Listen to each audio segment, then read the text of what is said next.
A question of torture. Most public comment on the American practice of extended solitary confinement is but an expression of ignorance, for the commentators refer to something they have neither seen nor known.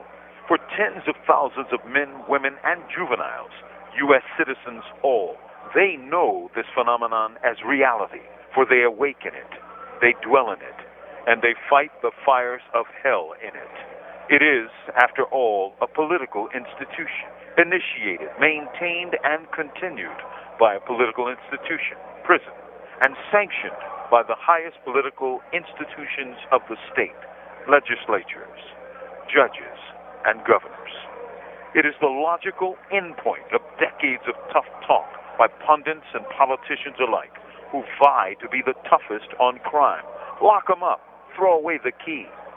From such frothy-mouthed malice has come the cold steel bricks of solitary confinement, where tens of thousands experience the daily, hourly, minute-by-minute reality of torture by social ostracism into the netherworld of isolation. What is most distressing is that this isn't new knowledge. When Philadelphia really was a Quaker city and the local elites erected the first penitentiary to teach penitence in that city, they threw men into solitary cells of silence, accompanied only by a Bible. They learned rather quickly that such a regime drove men mad. They knew this 200 years ago. How have we forgotten this in the second half of the 20th century?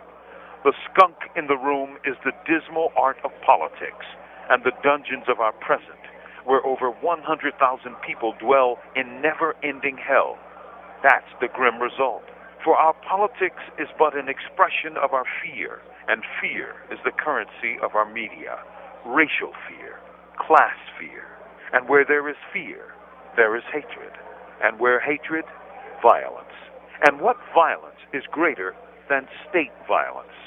State violence built the world's biggest imprisonment machine, what scholars and activists call the prison industrial complex, and the solitary confinement regime is a subset of that complex.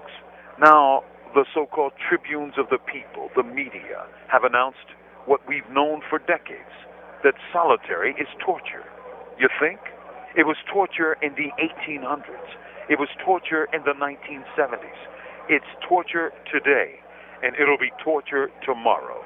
It's torture for people like Russell Maroon Shoatz, who, but for brief intervals, has spent nearly 3 decades in solitary. For thousands of men and women on death rows across America. For the many who have spent lifetimes in state-ordered loneliness. Separated, not just from loved ones, but from other prisoners for decades. Politics built these edifices of fear and ignorance.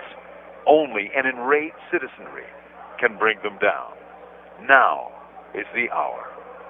From Imprisoned Nation, this is Mumia Abu Jamal. These commentaries are recorded by Noel Hanrahan of Prison Radio.